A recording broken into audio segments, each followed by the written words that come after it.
far as your participation in this experience, then what can you tell us about what you've seen and what you think you've learned from being involved in this stuff? Well, as Tom explained, that's the project in the show. It's basically you take a social injustice, you become an agent of change about it.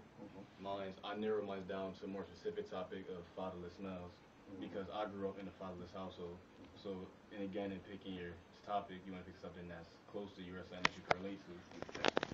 So when I did that, I narrowed mine down. I chose my kids by I made a survey before I started my actual program to identify mainly who's a fatherless kid, who would most benefit for the program, because what my main goal, as in like my mission statement for my program, is to address the needs of fatherless males. I didn't want to just get a group of kids who acted out in class, try to change their behavior and things like that. I wanted to make a deeper impact. I wanted to change their character versus just their grades. Yeah. So it calls for you to try to understand some fundamental things about people beyond the surface stuff that can be a symptom that you can keep on rubbing at without really getting down to the inside what's going on inside, sounds like. Yeah, and this is like, I learned a lot from these kids, and I know that these kids have learned a lot from me, because one thing that they helped me with is resilience. Because seeing as they come from fatherless households, they don't have the best character, most of them had the, why am I going to listen to you kind of attitude, what everybody else has heard. Yeah. So I've had to bounce back from a lot of things to get to where I'm at with these kids, and I feel that I broke through the external shell. I feel that they understand me and I understand them more now, as if like in school they'll come up to me if they have a problem with another student or with a teacher, versus way back when I started the program, it was just they wouldn't say hi to me in the hallway. So because you pay attention to them on a one-on-one basis, then the phrase occurs to me, street cred. In a sense, that's what you get when you have this one-on-one relationship and they know that you're there for it. Because one of the main things with these kids, seeing as again I had kids that come from fatherless households, they were used to males just coming in and leaving their lives. So the fact that I'm here, that I've been there for them this whole time, is what is a really big factor to help me break through to them. So that makes a difference to them then, that they know they can count on you over a period of time. You're not just cycling in and out like so many people seem to do in their lives.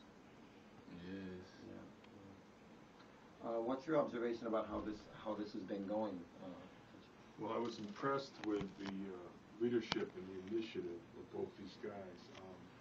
Starting with the fact that they, in particular, I know that Tommy was observing what was going on in class. And to be very candid with you, maybe I'm just showing my age here, but the idea that a senior in a school would be thinking about anything except the senior prom, his next game, or anything kind of close to the best like that he would take an interest in what's going on around him and say, first of all, I'm interested, and then, in effect, he said, I wonder how I can make a difference. I was really impressed with that.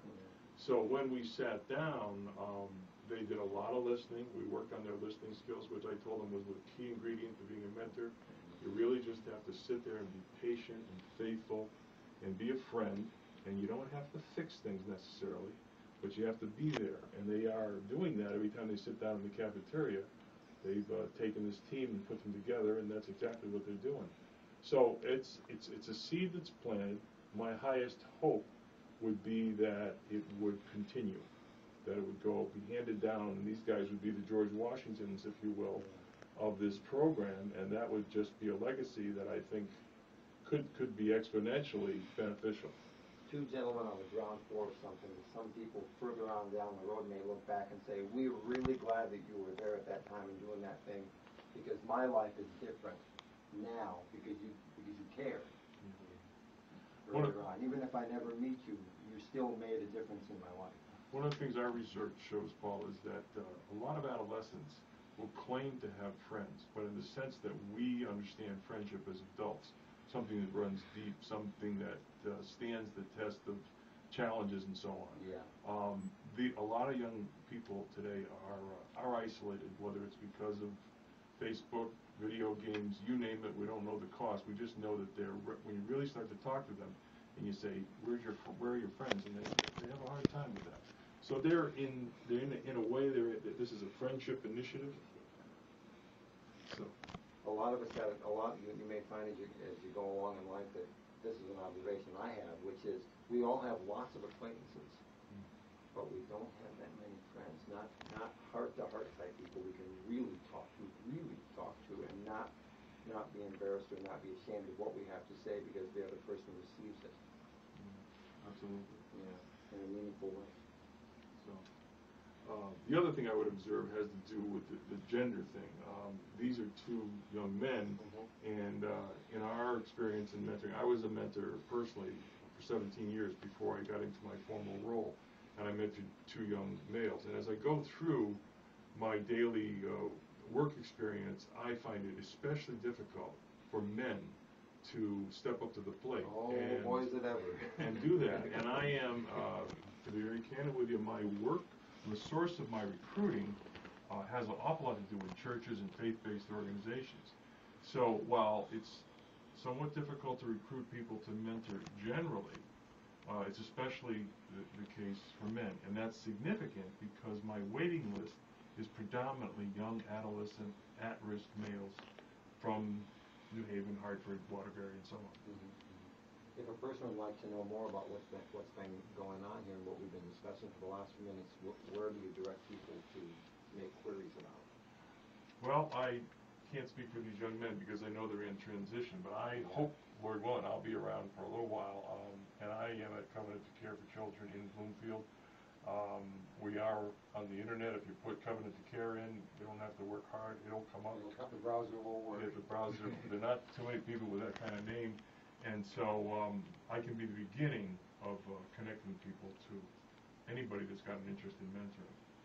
Well, thank you both for being willing to take time from your school schedule and study and what athletics and whatever else you may be involved in to share just a few minutes with